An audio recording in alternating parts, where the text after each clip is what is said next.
Hello everybody, my name is Wrecking Ball Bob, and for those of you that are unaware, this man goes by the name Black Dragon. He is an internet personality, not only here on Instagram, but on TikTok and YouTube, which he has very large followings because he gives out club etiquette, do's and don'ts, and how to get involved in the motorcycle club world. He has claimed to have been a part of the Black Sabbath Motorcycle Club for years. Which is really funny because today a really good friend of mine got these pages sent to him anonymously, not only showing that Black Dragon has been put out of the Black Sabbath Motorcycle Club and he's out bad, but it says actually in them that he was never a legitimate member. Because as you can see here, he never prospected in San Diego, he never prospected in Atlanta, and he was never one of the original 7 in Atlanta, which is something that even I've heard him lie about. Oh, I wanted to make sure to get out of y'all's way so y'all can screenshot this page, and then there's one more. Here it is. And this is really like a really big deal to me. This is like a really great day to me because I don't know if y'all remember, but this is the same stupid, silly fuck that called me a bully for harassing the Iron Order, an illegitimate fake cop club. Yeah, this guy called me a bully for that. Well, Mr. Black Dragon, I may be a bully, but at least I'm not a lying piece of shit like you. Bully out, faggot. Yeah, and that's the way it happened. Several weeks ago, that's how I found out. That's how the once mighty Black Sabbath Motorcycle Club Nation chose to inform a 35-year-long member that they wanted to put me out of the club. They chose Wrecking Ball Bob, the guy with the whiny little voice, sounds like a 5-year-old. I know what's wrong with Black Dragon.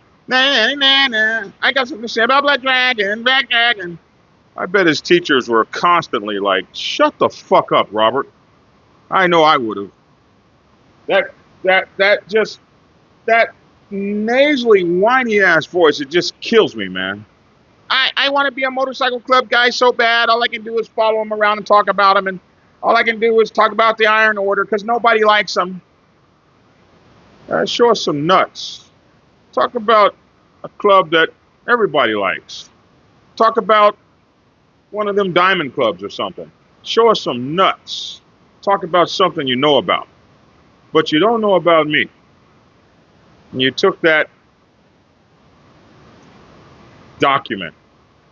Let me tell you something for you guys that are listening. And you learn from my videos.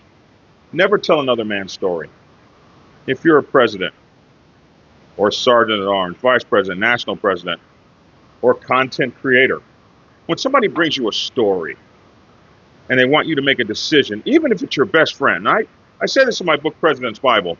If somebody brings you a story that you need to take action on, they're bringing you a story that they need you to move on. And they're never going to bring you the whole story, not even your best friend. They're going to bring you a half a story. And if you run on that story, a lot of times you will find that you've made a decision based on somebody else and not on your own investigation. This is what happened with Wrecking Ball Bob. They gave him a document and let him talk to some people. And in that document, he said things about me that were libelous and slanderous. And none of those other guys that talked to him said that. They didn't expose themselves. They used that monkey to get their word out without having to expose themselves. So if anybody gets sued, it's Wrecking Ball Bob, because he's the dumbass that put the libelous and slanderous shit out. So don't do that. What Wrecking Ball Bob should have done was said, hey man, I'll give you my platform, I'll interview you, and you come on and libel yourself and slander so that you can pick up the lawsuit.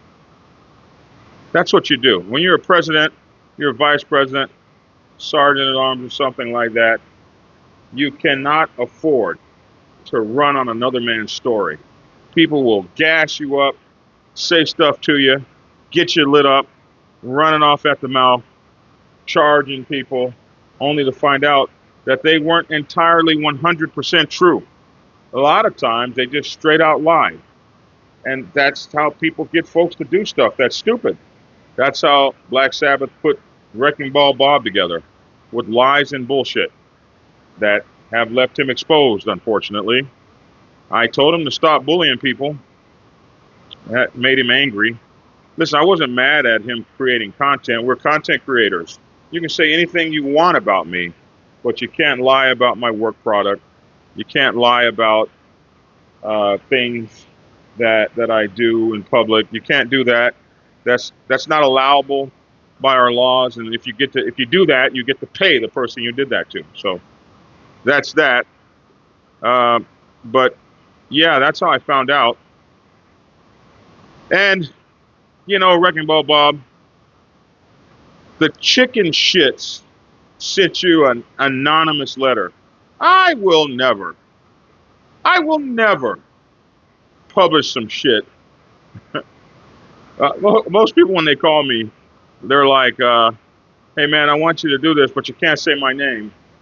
If it's something that I can look up and find and prove and verify, I'll go with the story that I can find and prove and verify. But I'm not fixing to sit up and wreck somebody with a story from an anonymous letter, or an anonymous person sends me somebody's bylaws. Yeah, you want somebody's bylaws read out on the internet, you read them. I won't be your lapdog. I'm bigger than that. And you guys should be too. So that's my story.